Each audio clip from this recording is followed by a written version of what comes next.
வணக்கம். உள்ளது உள்ளபடி நிகழ்ச்சியை வழங்குவதற்காக ஹேமா ராகேஷ். இன்றைய உள்ளது உள்ளபடி நிகழ்ச்சியில் தமிழகத்தில் கிருஷ்ணகிரி மாவட்டத்தில் கிருஷ்ணகிரி அணை கடந்த 60 ஆண்டுகளுக்கு முன்னர் கட்டப்பட்டது. இந்த அணை கட்டப்படுவதற்கு முன் அந்த அணை கட்டப்படுவதற்கு தேவையான நிலங்கள் பல்வேறு கிராமத்தைச் சேர்ந்த விவசாயிகளிடமிருந்து வாங்கப்பட்டது. மேலும் இந்த ஒரு விஷயத்தில் அந்த பகுதியில் இருக்கக்கூடிய விவசாயிகள் தங்களுடைய நூற்றுக்கணக்கான ஏக்கர் நிலங்களை அணை கட்டுவதற்காக கொடுத்தார்கள். அதற்கு பிறகு அரசு கொடுத்த நிலத்தில் இப்பொழுது அவர்கள் வாழ்ந்து வருகிறார்கள். இதில் தற்பொழுது ஏற்பட்டிருக்கக்கூடிய பிரச்சினை கடந்த 60 ஆண்டுகளுக்கு மேலாக அரசு வழங்கிய நிலங்களுக்கு இதுவரை பட்டா வழங்கப்படவில்லை என்பது அவர்களுடைய குற்றச்சாட்டு. பட்டா வழங்கப்படாத காரணத்தினால் அவர்களுக்கு அவர்களுடைய விவசாய நிலத்தில் ஆழ்துளை கிணறுகள் அமைக்கவும் மோட்டார் பம்ப் செட் அமைக்கவும் மின் இணைப்பு கொடுப்பதில் சிக்கல்கள் எழுந்திருப்பதாக குற்றச்சாட்டு எழுப்பப்படுகிறது. மேலும் கடந்த 1982ஆம் ஆண்டு வரை அந்த நிலங்களுக்கு வரி வசூல் செய்திருக்கிறார்கள் வருவாய்த்துறையினர். அதற்கு பிறகு அந்த நிலங்களை வனத்துறையிடம் ஒப்படைத்து விட்டதாக சொல்லப்படுகிறது.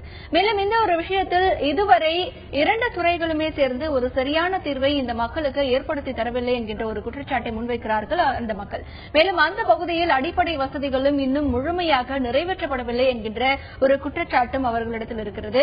இந்த ஒரு விஷயத்தில் அரசு உடனடியாக நடவடிக்கை எடுக்க வேண்டும், இல்லை என்றால் ஒரு போராட்டம் நடத்தப் போவதாகவும் அந்த பகுதி மக்கள் கூறியிருக்கிறார்கள். ஆக அங்க இருக்கக்கூடிய நிலவரம் என்ன, அந்த பகுதி மக்களுடைய கோரிக்கைகள் என்ன, ஏன் இத்தனை ஆண்டுகளாக அரசு வழங்கிய ஒரு நிலத்திற்கு பட்டா வழங்கப்படவில்லை என்பது குறித்து விரிவாக இன்றைய நிகழ்ச்சியில் விவாதிக்க இருக்கிறோம்.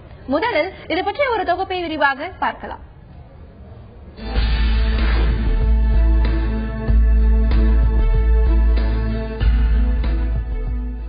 கிருஷ்ணகிரியிலிருந்து 7 கிலோமீட்டர் தொலைவில் தருமபுரி செல்லும் தேசிய நெடுஞ்சாலையில் அமைந்துள்ளது கிருஷ்ணகிரி அணை.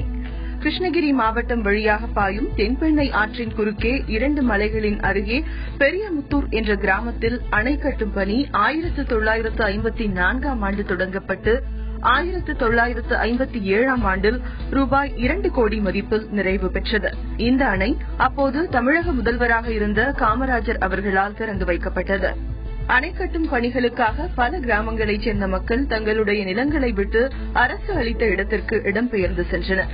தற்போது கொட்டாயூர், துறிஞ்சிப்பட்டி, திம்மராயன் கொட்டாய் ஆகிய கிராமங்களில் கடந்த 60 ஆண்டுகளாக நூற்றுக்கணக்கான குடும்பத்தினர் வசித்து வருகின்றனர். மேலும் 647 ஏக்கர் நிலங்களில் இவர்கள் சாகுபடி செய்து வருகின்றனர். இங்கு உள்ள நிலங்களுக்கு 1982ஆம் ஆண்டு வரை வருவாய்த்துறையினர் நில வரி வசூலித்து வந்தனர்.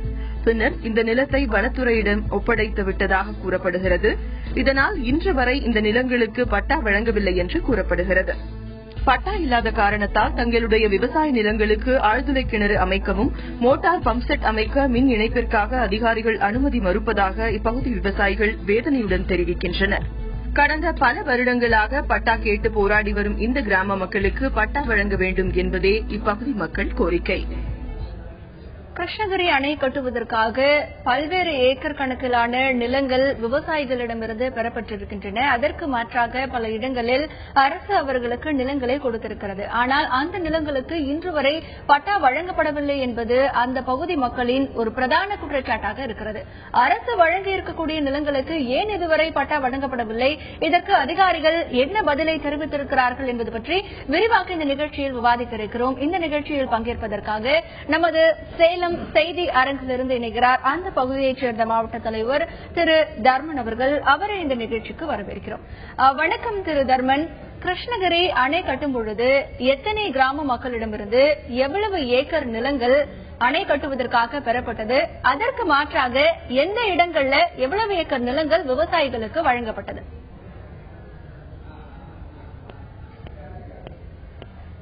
கிருஷ்ணகிரி அணை கட்டுவதற்காக அங்கே இருக்கக்கூடிய அந்த கிருஷ்ணகிரி அணையை ஒட்டிய நீர்பிடிப்பு பகுதியாக தற்போது இருக்கக்கூடிய அந்த இடங்களில் இருந்து பல நூற்றுக்கணக்கான ஏக்கர் நிலங்கள் ஆர்ஜிதம் செய்யப்பட்டது. அந்த மக்களை அங்கிருந்து வெளியேற்றி பல்வேறு கிராமங்களில் அன்றைய அரசு குடியமர்த்தி அவர்களுக்கு பட்டா வழங்குவதாக உத்தரவாதம் அளித்து ஒரு குடும்பத்திற்கு 5 ஏக்கராவுக்கு குறையாமல் பட்டா வழங்குவதாக சொன்னார்கள். அது அந்த அடிப்படையில் பக்கத்திலே இருக்கக்கூடிய உஸ்ராலி, வெப்பாளம்பட்டி, பச்சம்பட்டி, கொத்தப்பள்ளி, பேயம்பள்ளி ஆகிய கிராமங்கள்ல பட்டா வழங்கியிருக்காங்க. ஆனா அந்த டேம்ல இருந்து அதிக தூரமா 50 கிலோமீட்டர் அளவுக்கு போய் அங்க இருக்கக்கூடிய பெத்தசிகர்லள்ளி பஞ்சாயத்தை சேர்ந்த கொட்டாவூர், துறிஞ்சிப்பட்டி, திம்மராயன் கொட்டாய், கோணத்திம்மனஹள்ளி, ஜோடுபாய் அந்த பகுதியில கிட்டத்தட்ட ஒரு 400 குடும்பங்கள் இருந்துட்டு இருக்கிறாங்க. அவர்களுக்கு இதுவரைக்கும் பட்டா கொடுக்கல. அது ஒரு கிராமமா அங்கீகரிச்சிருக்காங்க. அந்த கிராமத்தில் பல்வேறு வசதிகளையும் அரசு வசதிகளையும் செய்து கொடுத்திருக்கிறாங்க. என்னன்னு பாத்தீங்கன்னா அங்க இருக்கக்கூடிய சமுதாய கூடம் கட்டியிருக்கிறாங்க, ரோடு போட்டிருக்கிறாங்க, ஐடென்டி கார்டு எல்லாம் கொடுத்திருக்காங்க. என்ன ஒரு விஷயம்னா அந்த விவசாய நிலங்களுக்கு பட்டா கொடுக்கறேன்னு உத்தரவாதம் பண்ணாங்க. ஆனால் கொடுக்கப்படவில்லை. ஏன்னு சொன்னா அந்த அவங்க போய் குடியிருந்த கொஞ்ச காலம் அவங்க அந்த விவசாய நிலங்களை அனுபவித்து வந்தாங்க. ஆனால் அதற்கு பிறகு 1987 வரைக்கும் அவங்க கிட்ட இருந்து வரி வசூல் பண்ணியிருக்காங்க. ஆனால் மத்தியில என்ன பண்ணிட்டாங்கன்னா இது வனத்துறைக்கு சொந்தமானது, அதனால உங்களுக்கு பட்டா கொடுக்க முடியாது அப்படின்ற ஒரு விஷயத்தை முன் வச்சிருக்காங்க. திரு தர்மன், தொடர்ந்து பேசலாம். தற்பொழுது இருக்கக்கூடிய சூழ்நிலையில் ஒரு கிராமமாக அங்கீகரிக்கப்பட்டிருக்கிறது அந்த பகுதியில் இருக்கக்கூடிய நிலங்கள். மேலும் துறிஞ்சிப்பட்டி, திம்மராயன் கொட்டாய், கொட்டாயூர் போன்ற கிராமங்களில் அங்க இருக்கக்கூடிய விவசாய நிலங்களுக்கு இன்னும் பட்டா வழங்கப்படவில்லை என்கின்ற ஒரு குற்றச்சாட்டு இருக்கிறது. 1987ஆம் ஆண்டு வரை அந்த நிலங்களுக்காக வரி வசூல் செய்திருக்கிறார்கள். ஆனாலும் தற்பொழுது வரை பட்டா வழங்கப்படவில்லை. அந்த நிலங்களை வனத்துறையிடம் ஒப்படைத்து விட்டார்கள் என்கின்ற ஒரு குற்றச்சாட்டு இருக்கிறது. திரு தர்மன் அவர்களிடத்தில் மீண்டும் பேசலாம். திரு தர்மன், இப்பொழுது நீங்கள் குறிப்பிட்டிருக்கக்கூடிய இந்த கொட்டாயூர், திம்மராயன் கொட்டாய், துறிஞ்சிப்பட்டி ஆகிய கிராமங்கள்ல எத்தனை குடும்பங்கள் வாழ்ந்துட்டு வருது? எவ்வளவு மக்கள் அங்க இருக்காங்க?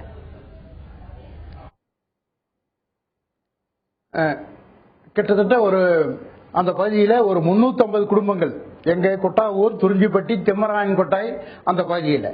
அதே மாதிரி ஜோடுபாய், கோணத்திம்மனஹள்ளி அந்த பகுதியில் ஒரு 70 குடும்பங்கள். ஆக 400க்கும் மேற்பட்ட குடும்பங்கள் அங்க வசிட்டு இருக்கிறாங்க. பேசலாம். திரு தர்மன், கிருஷ்ணகிரி அணை கட்டுவதற்காக மக்களிடமிருந்து பெறப்பட்ட விவசாய நிலங்களுக்கு மாற்றாக அவர்களுக்கு நிலம் வழங்கப்பட்டிருக்கிறது. ஆனால் அந்த நிலங்களுக்கு இதுவரை பட்டா வழங்கப்படவில்லை.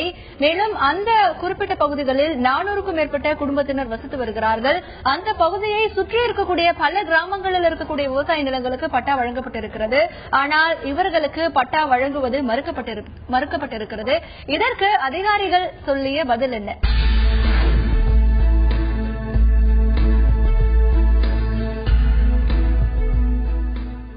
கிருஷ்ணகிரி அணை பகுதி மற்றும் அதனை சுற்றி இருக்கக்கூடிய சில கிராமங்களில் அரசு நிலங்களுக்கு பட்டா வழங்கப்படவில்லை என்கின்ற ஒரு குற்றச்சாட்டை அந்த பகுதி மக்கள் முன்வைக்க அங்க இருக்கக்கூடிய நிலவரம் பற்றி விரிவான தகவல்களை பார்த்து வருகிறோம். தொடர்ந்து அந்த பகுதியில் இருக்கக்கூடிய மக்கள் இது பற்றி என்ன கோரிக்கைகளை முன்வைக்கிறார்கள், எத்தனை ஆண்டுகளாக இந்த பிரச்சினைக்காக அவர்கள் போராடுகிறார்கள், அவர்களுக்கு இருக்கக்கூடிய கோரிக்கைகள் பற்றி தங்களுடைய கருத்துக்களை பதிவு செய்திருக்கிறார்கள். கேட்கலாம்.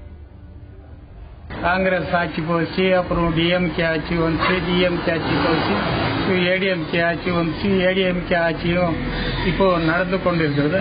ஆனால் எந்த ஆட்சி வந்தாலும் யாருக்கும் அங்கே இருக்கிற விவசாயிகளுக்கு பட்டா கொடுக்கல. அது பட்டா வீடுமான பட்டா இல்லை, நிலத்துக்கும் பட்டா இல்லை.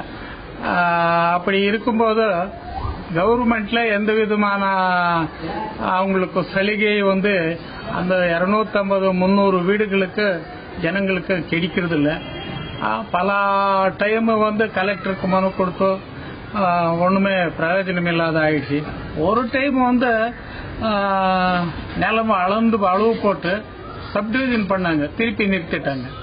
அதே மாதிரி வீட்டு மனை பட்டா ஒரு டைம்ல கொடுத்தாங்க, அது திருப்பி ரத்து பண்ணிட்டாங்க. நாங்க 60 வருஷம் ஆச்சுங்க. காமராஜ் நாட்டாருக்குள்ள வந்தது. நாங்க எங்களுக்கு அங்க இன்னுமே எங்கேயும் போவாங்க, நாங்க ஏதோ நீங்க பார்த்த இடம் கொடுக்கறோம்னு சொன்னாங்க. சரி இந்த இடம் தான் பிடிச்சி செஞ்சு வந்தாங்க. எத்தனை நாள் ஆச்சு இன்னும் எங்களுக்கு கவனிச்சிக்கல. பட்டா கிட்ட ஒண்ணுமே இல்லை. இன்னும் எங்களுக்கு எப்படியா பட்ட வயசுக்கு எங்களுக்கு பட்டா கொடுத்தா போதும். பட்டா இல்லைன்னா ரோனும் கொடுக்கறது இல்லைன்றாங்க. நாங்க என்ன பண்றது? சும்மா அனந்தரமா தான் நிக்கிறோம். எங்க ஊர்ல படிச்சு முடிச்சுட்டு வேலை இல்லாத நிறைய பசங்க கட்டட வேலைக்கு போறாங்க. நானும் கட்டட வேலைக்கு தான் போறேன். தொழில் தொடங்க பட்டா இல்லாதனால தொழில் தொடங்க எஜுகேஷன் லோன் வாங்க முடியல. கணக்கில்லாத நிலம், பட்டா நிலம் ஓன்னு வாழ்ந்தது டேம் சென்டரில் இருந்தது. எங்கள் நிலம் சுத்துக்கால எல்லாம் இருந்தால் கூட எங்களுக்கு சென்டரில் இருந்த நிலம். சரி, இது அவ்வளோ இவ்வளோ காசு கொடுக்குறேன்னுட்டு கவர்மெண்ட் ஏமாற்றி டேம் கட்டிடுச்சு. டேம் கட்டி என்ன பண்ணாங்க, சரி உங்களுக்கு எங்கே பிடிக்குதோ அந்த இடத்த பாருங்க அப்படின்னு கலெக்டரே சொன்னாராம். என்ன சொன்னாராம் கலெக்டரு, உங்களுக்கு எங்கே நிலம் பிடிக்குதோ அந்த இடம் பாருங்க. இப்படி காவிரி கடாசன் போய் காட்டினாங்களாம், அப்படிங்க பக்கம் ஒரு 4-5 இடம் காட்டினாங்களாம், இங்கேயே காட்டினாங்களாம். சரி, அந்த இடமெல்லாம் சரியாக பிடிக்கல அப்படின்ட்டு காவிரி காட்டு பக்கம் இந்த மாதிரி ஏன் இருக்குது, அங்கெல்லாம் நம்ம வாழ முடியாது அப்படின்ட்டு இந்த இடத்த பார்த்து இப்போ ஓகே பண்ணாங்களாம். கலெக்டர் மூலிமா அப்பே சொன்னாராம், வந்து நம்ம காட்டு போய் கேட்குறீங்க, இங்கே காட்டில் என்ன பண்ணுறது தெரியல, எல்லாம் காட்டு மிருகம் இருக்குது அப்படின்ட்டு அப்பே பட்டா போட்டு கொடுத்துட்றேன்னு சொன்னாராம். இந்த காட்டுக்கு நான் பட்டா போட்டு கொடுக்குறேன், அதுவும் ரெட்டைக்கொள்ள ரைப்பிள் கொடுக்குறேன் உங்களுக்கு அப்படின்னு சொன்னாராம். சொல்லிட்டு சரி சொன்னதாரு, சரி கொண்டாந்து காட்டில் விட்டதாரு, சரி மறுபடியும் அவர் பார்க்கவும் இல்லை, பட்டா கொடுக்கவும் இல்லை, சொன்னதாரு. சரி 60 வருஷம் ஆகி போச்சு. நாங்களும் எனக்கும் வயசாகி போச்சு. சின்ன 2 வயசில் வந்தது அந்த டேம்லேருந்து நாங்கள் கிளம்பி. இப்போக்கு வயசாகி போச்சு. போராடி போகிறதுக்கு இது வரைக்கும் எங்களுக்கு பட்டாவே கொடுக்கல சார். சொந்த மந்தமெல்லாம் அங்கங்கே அப்படியே பிரிஞ்சு போச்சு. இது ஒரு 200-300 வீட்டுக்காரர் இங்கே இருந்துருங்க. எனக்கு 45 வயசு ஆகுது. எனக்கு தெரிஞ்ச மாதிரி ஒரு 15 வருஷம் கந்தாயம் அது இதெல்லாம் விசில் பண்ணாங்க. முனிசிபல் மூலியமா சென்டர்ல நிப்பாட்டாங்க. அப்புறம் பாஸ்டுக்காரங்க நிலத்து பக்கம் செடி வச்சுன்னா அது இது பேஜார் பண்றாங்க. ஏன்னா வீடு கட்டலாம், குடிச்சு வீட்டுல இருக்கிறாங்க. வீடு கட்டலாம் மணல்வார் போனாலும் விடுறதில்ல. ஃபாரஸ்ட்காரங்க கொண்டு போயிட்டு உள்ள போறது, பயன் வாங்குறது, இந்த மாதிரி வேலையெல்லாம் செய்யறாங்க. அது அப்புறம் செங்கல் அறுத்தாலையும் ஆகுறதில்ல. நாங்கள் படிக்கிறதுக்கு பஸ் வசதி கொஞ்சம் இது ஒரு டைம் ஆயிடுது, இப்போதான் வருது. பஸ் வசதியில் அத்தனை ரொம்ப அவசியப்பட்டிருந்தோம். அது போலாகி பட்டா சென்டரில் வீட்டு பட்டா கொடுத்துருந்தாங்க. அது செல்லாத திரும்ப அந்த பட்டா செல்லாதுன்னு சொல்லி திரும்ப ஆரம்பிச்சிட்டாங்க. அது பாரிஸ்டாப்பா பாரிஸ்ட் ஆகிட்டு ஒரு பேச்சு சொல்றாங்க. ஆபீஸ் வரைக்கும் போனா அது டீட்டெயில் சொல்லல. இது பாரிஸ்ட் நீங்க வெளியே போங்கன்னு சொல்லல. அப்படியே இப்ப கவர்மெண்ட்ல என்ன வசதிக்குது, எல்லா வசதியும் ரெடி ஆகிக்குது. ஊர்ல பட்டா ஒன்று தான் குறைபாடு. நிலத்துக்கு போர் போடலாம், இல்ல கரண்ட் வாங்கலாம், சர்வீஸ் வாங்கலாம், இதெல்லாம் பட்டா இல்லாத ஆகாது. இப்படி ஒரு சூழ்நிலை இருக்குங்க. கிராமப்புறங்களில் இருக்கக்கூடிய அந்த பகுதி மக்களின் கருத்துக்களை பார்த்தோம். தொடர்ந்து சேலம் செய்தி அரங்கில் இருக்கும் திரு தர்மன் அவர்களிடத்தில் பேசலாம். திரு தர்மன், சுற்றி இருக்கக்கூடிய கிராமங்களுக்கு பட்டா வழங்கப்பட்டிருக்கக்கூடிய நிலையில குறிப்பிட்ட சில கிராமங்களில் விவசாய நிலங்களுக்கு ஏன் பட்டா வழங்கப்படவில்லை, அதிகாரிகள் கிட்ட கேட்டபோது என்ன பதில் சொன்னாங்க உங்களுக்கு? அதிகாரிகளை கேட்கிற போது அவர்கள் அந்த நிலங்கள் காட்டு நிலங்கள், வன நிலங்கள், ஆகவே அது வனத்துறைக்கு சேர்க்கப்பட்டு விட்டது, அதனால அதை கொடுக்கறதுக்கு வனத்துறை தான் முன்முயற்சி எடுக்கணுமே தவிர நாங்க பண்ண முடியாது அப்படின்னு அவங்க அதிகாரிகள் வட்டத்தில் சொல்லிட்டு இருக்கிறாங்க.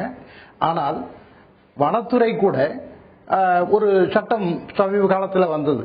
அந்த வனப்பகுதியில் இருக்கக்கூடிய ஆதிவாசி மக்கள் 1980க்கு முன்னால் இருந்து அந்த வனப்பகுதியில இருந்தால் அவர்களுக்கு பட்டா வழங்கலாம் என்று ஒரு சட்டமே இருக்கிறது. ஆனால் அதை கூட அமல்படுத்த மறுத்து தட்டி கழித்து வரக்கூடிய ஒரு மோசமான நிலைமை இன்னைக்கு அரசாங்கத்திலே இருந்து கொண்டிருக்கிறது. தொடர்ந்து அந்த மக்கள் தொடர்ந்து பாதிக்கப்பட்டுக் கொண்டிருக்கிறார்கள். அவர்களுக்கு அப்போது என்னவெல்லாம் உறுதி சொன்னார்கள் என்று சொன்னால், உங்களுக்கு தேவையான நிலங்களை அந்த பகுதியிலே எடுத்துக் கொள்ளுங்கள், அந்த பகுதியிலே உங்களுக்கு பட்டா வழங்குகிறோம். அது மட்டுமல்லாமல் நீங்கள் காட்டு பகுதியிலே இருப்பதனால் உங்களுக்கு பிஸ்டல், ஒரு கன் உள்பட உங்களுக்கு கொடுக்கறதுக்கு நாங்க தயாரா இருக்கிறோம், நீங்க போங்க அப்படின்னு அப்ப சொன்னாங்க. இன்றைய நிலைமையில இன்னைக்கு நாடு இருக்கக்கூடிய ஒரு மோசமான சூழல்ல இந்த மாவட்டத்தில் இந்த கிருஷ்ணகிரி அணை கிட்டத்தட்ட நேரடியாகவும் மறைமுகமாகவும் 25,000 ஏக்கர் நிலங்களுக்கு பாசன வசதி செய்து கொண்டிருக்கக்கூடிய இந்த நிலையில அன்றைக்கு விட்டு கொடுத்து வேறு இடங்களுக்கு குடிபெயர்ந்த அந்த மக்களுக்கு அரசு இதுநாள் வரை இழுத்தடிக்கக்கூடிய விஷயம் என்பது அவர்களுக்கு செய்யக்கூடிய துரோகம் என்றே நாங்கள் கருதுகிறோம். தொடர்ந்து பேசலாம் திரு தர்மன். அணைக்காக விவசாயிகளிடம் நிலம் பெறப்படும் பொழுது உங்களுக்கான நிலங்களை நாங்கள் வழங்குகிறோம், அதில் உங்களுக்கு தேவையான வசதிகளையும் அந்த நிலத்திற்கான பட்டாவையும் நாங்கள் வழங்குவோம், மேலும் உங்களுடைய பாதுகாப்பிற்காக ஒரு கை துப்பாக்கி கூட உங்களுக்கு வழங்க போகிறோம் என்கின்ற ஒரு வாக்குறுதிகளை அன்றைய காலகட்டத்தில் அரசு இவர்களுக்கு வழங்கி இருக்கிறது. ஆனால் 60 ஆண்டுகளுக்கு பிறகு அந்த வாக்குறுதி என்பது வெறும் வாக்குறுதிகளாகத்தான் இருக்கிறது.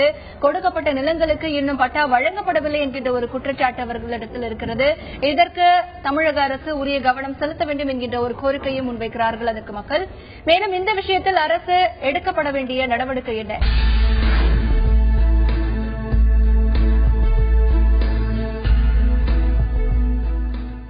கிருஷ்ணகிரி அணை பகுதியில் சுற்றி இருக்கக்கூடிய கிராமங்களில் அரசு வழங்கிய நிலங்களுக்கு பட்டா வழங்க வேண்டும் என்கின்ற கோரிக்கைகள் குறித்து மக்கள் தங்களுடைய கருத்துக்களை பதிவு செய்து வருகிறார்கள். அதைத் தொடர்ந்து பல்வேறு விவாதங்களையும் நாம் நடத்தி வருகிறோம்.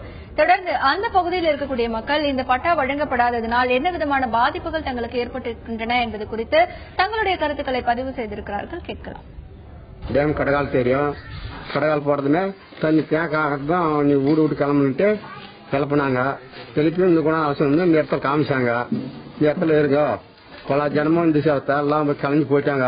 சொந்த பந்தமெல்லாம் கலைஞ்சு போயிட்டாங்க. நாங்க வந்து இங்க கேறங்க குடி வேலைக்கு போனோம், பிள்ளை அனுப்பணும்னு கேட்டா கூட பேங்க்ல லோன் பண்ணணும்னா கூட பட்டா தான் கேக்குறாங்க. எதுக்கு எடுத்தாலும் மெயினா பட்டா வேணும். இப்போ ஒரு லோன் வாங்கணும்னாலும் இப்ப சங்கம் மாதிரி ஒரு குரூப் சேர்ந்திருக்கு. அந்த சங்கத்துல போய் கூட நம்மளுக்கு பணம் வேணும்னு கேட்டாக்கா உங்க பட்டா இருந்தா எடுத்துட்டு வாங்க, அது இருந்தா தரேன்னு சொல்றாங்க. எங்க கிட்ட பட்டாவே இல்ல. எந்த ஒரு இது செய்யறது எங்க கிட்ட பட்டா இல்ல. எங்களுக்கு பட்டாதான் தேவை. மீனா பரம்போக்கு நிலம் தான். நாங்க இருக்கிறதே பரம்போக்குல தான் இருக்கிறோம். எனக்கு தெரிஞ்சது இப்ப ஒரு 15 வருஷமா இருந்து எனக்கு தெரிஞ்ச மாதிரி கேக்குறாங்க. இப்ப 15-20 வருஷமா இருந்தே கேக்குறோம். இது வரைக்கும் வர்றவங்க எல்லாம் ஒரு எலெக்ஷன்ல நிக்கிறவங்களாகட்டும், கவுன்சிலர் ஆகட்டும், தலைவர் ஆகட்டும், யார் வெளியில இருந்து கட்சி சார்பில் வர்றவங்க எல்லாம் கூட நாங்க அவங்க வரும்போது ஓட்டு கேட்கறதுக்கு வரும்போது மட்டும் இந்த வசதி உங்களுக்கு செய்யறோம், நாங்க நீங்க போடுங்கம்மா, நாங்க உங்களுக்கு தேவைன்னா எங்க வரைக்கும் வாங்க மனு கொடுங்க, நாங்க செய்யறோம்னு சொல்றாங்க. இது வரைக்கும் ஒருத்தருமே செஞ்சது கிடையாது. அவங்களுடைய சூழ்நிலை இருக்க வரைக்கும் தான் அந்த மாதிரி சொல்றாங்க. மற்றபடியில அவங்க கண்டுக்கிறதும் இல்ல. 1955 வந்து கேஆர்பி டேம் கட்டும்போது எங்களுடைய வீடு நிலமெல்லாம் டேமுக்கு அரசாங்கம் எடுத்துக்கின்னு மாற்று இடமா வந்து இந்த ஊர்ல கொண்டாந்து விட்டாங்க. விட்டு இத்தனை வருஷம் வந்து பட்டா கொடுக்கல. 1977 வந்து வீட்டு மனு பட்டா கொடுத்து அப்படியே இருந்துச்சு. நிலத்துக்கு பட்டா வழங்கல. அதுக்கப்புறம் வந்து 1982 வந்து இது ஆர்எஃப் ஆயிடுச்சுன்னு சொல்லிட்டு இது பண்ணிட்டாங்க. இங்க வந்து 250 குடும்பம் இருக்குது, 3500 மக்கள் தொகுது, பஸ் வசதி இருக்குது, நடுநிலை பள்ளி இருக்குது, அப்புறம் ரேஷன் கடை இருக்குது, அங்கன்வாடி மையம் இருக்குது, சுகாதார வளாகம் இருக்குது, எல்லா வசதியும் இருக்குது, பஸ் வருது. ஆனால் நிலத்துக்கும் வீட்டுங்களுக்கும் பட்டா இல்லை. எந்த லோன் எது வாங்கறதுக்கும் முடுறதில்லை. இப்போ வந்து நாங்கள் பலமுறை அரசாங்கத்துக்கு இது பற்றி தெரிவித்தோம். வந்தாங்க. 1982 வந்து பட்டா கொடுக்குற மாதிரி கலெக்டர் ஆர்டர் போட்டு சரி வந்து அளந்தாங்க. எல்லாத்தையும் அளந்து சர்வே பண்ணிட்டு பட்டா கொடுக்கல. போய் நாங்க மனு கொடுத்து இங்க இருந்து போய் தாலுகாசுல எழுதி கொடுத்து எது ஒரு வசதி இல்ல. இங்க எங்களுக்கு பட்டாவே இல்ல. நாங்க வந்ததுல இருந்தே செடி வச்சாங்க. நாங்க போய் நிலத்துங்கெல்லாம் போய் செடி வச்சிருந்தாங்க. ஃபாரஸ்ட் கார செடி வச்சாங்க. எங்களுக்கு இது மாதிரி செடி வைக்காதீங்க, நாங்க விவசாயம் தான் செய்யணும் அப்படின்னா, இல்லம்மா இது ஃபாரஸ்ட்ல இருக்குது, நாங்க செடி வைக்குவோம் அப்படின்னாங்க. அதனால நாங்க எல்லாம் ஊருக்காரெல்லாம் ஒரு 10 வருஷத்துக்கு முன்ன வந்து வீட்டுக்கு மட்டும் பட்டா கொடுத்துன்னு இருக்கு. இந்த பீம் மாதிரி கட்டி வீட்டுக்கு மட்டும் பட்டா கொடுத்துருக்காங்க. அந்த வீட்டுடைய ரசீது எல்லாம் எடுத்து போய் ஜெராக்ஸ் பண்ணி கொண்டு போய் தாலுகாசுல மனு கொடுத்தோம். மனு கொடுத்து காரடு ஜெராக்ஸ் அதெல்லாம் கொண்டு போய் மனு கொடுத்தோம். 3 வாட்டி கொண்டு போய் மனு கொடுத்தோம். அவங்க எந்த நடவடிக்கையும் எடுக்கல. இப்ப இதுவரையிலும் வரவங்க வந்து தேர்தல் வரப்ப வந்து உங்களுக்கு பட்டா தரோம் எங்களுக்கு போடுங்கன்னு சொல்றாங்க. அப்புறமா வேற பின்னாடி வந்து எதுவுமே கவனிக்கிறதுல.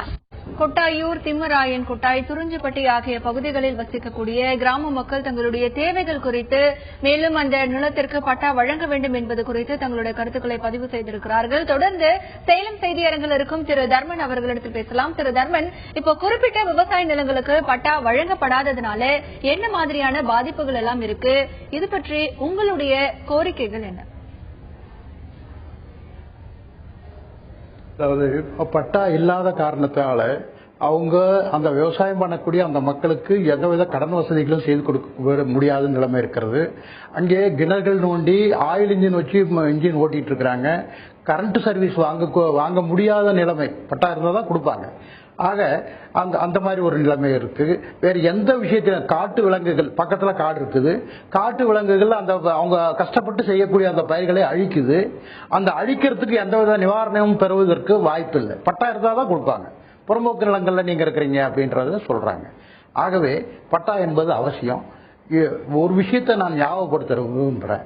அதாவது அன்னைக்கு 1955 காமராஜர் ஆட்சி காலத்துல இந்த ஒப்படைப்பு செய்வோம்னு சொல்லி ஒரு உறுதிமொழி கொடுத்து அந்த மக்களை அந்த வனப்பகுதிக்கு அனுப்புனாங்க. ஆனா அதற்கு பிறகு வந்த அரசாங்கங்கள் இதன் மேல எந்த அக்கறையும் இல்லைன்னு சொன்னா எனக்கு புதிதாக எனக்கு ஒரு ஞாபகம் வருகிறது. புதிதாக இன்றைக்கு பரபரப்பாக பேசிக் கொண்டிருக்கக்கூடிய நில கையகப்படுத்துதல் அவசர சட்டம், அந்த சட்டம் ஏற்கனவே இந்த மாதிரி மக்கள் இந்த தமிழ்நாட்டில் இது மட்டுமல்ல இன்னும் பல இடங்கள்ல இந்த மாதிரி விஷயங்கள் இருக்கும். ஆக இந்த மக்களுக்கு இந்த புதிய அவசர சட்டத்தால என்ன பயன்பட போகுது? ஏற்கனவே இருந்ததே செய்ய முடியாத அரசாங்கங்கள் மக்கள் அந்த விவசாயிகளுடைய நிலங்களை கையகப்படுத்துவதன் மூலமாக அவர்களுக்கு துரோகம்தான் இழைக்க முடியுமே தவிர நல்லது செய்கிறது ரொம்ப சிரமம் என்பதை என்னுடைய கருத்தாக பதிவு செய்கிறேன். திரு தர்மன், உங்களுடைய தகவல்களுக்கு நன்றி. 1955ஆம் ஆண்டு அப்பொழுது காமராஜர் அவர்கள் இந்த மக்களுக்கு தேவையான எல்லா உதவிகளும் செய்து தரப்படும் என்று கூறியிருந்ததாக சொல்லப்படுகிறது. மேலும் அதற்கு பிறகு வந்த அரசுகள் இவர்களுடைய நலனின் மீது அக்கறை காட்டவில்லை. கொட்டாயூர், திம்மராயன் கொட்டாய், துறிஞ்சிப்பட்டி உட்பட பல கிராமங்களில் இருக்கக்கூடிய அரசு இவர்களுக்காக வழங்கிய நிலங்களுக்கு இதுவரை பட்டா வழங்கப்படவில்லை என்கின்ற ஒரு குற்றச்சாட்டை கடந்த 60 ஆண்டுகளுக்கு மேலாக வைத்து வருகிறார்கள். பட்டா இல்லாத காரணத்தினால் இவர்களுக்கு மின் இணைப்பு பெற முடிவதில்லை. காட்டு விலங்குகளால் ஏற்படக்கூடிய சேதத்திற்கு அரசிடமிருந்து இழப்பீடு தொகையும் வழங்க முடிவதில்லை என்கின்ற ஒரு குற்றச்சாட்டு இவர்களிடத்தில் இருக்கிறது. ஆக இப்பொழுது இருக்கக்கூடிய அரசாவது இதன் மீது கவனம் செலுத்தி இவர்களுக்கு உரிய நடவடிக்கையை எடுக்க வேண்டும் என்பதே இவர்களுடைய பிரதான மற்றும் முக்கிய கோரிக்கையாக இருக்கிறது.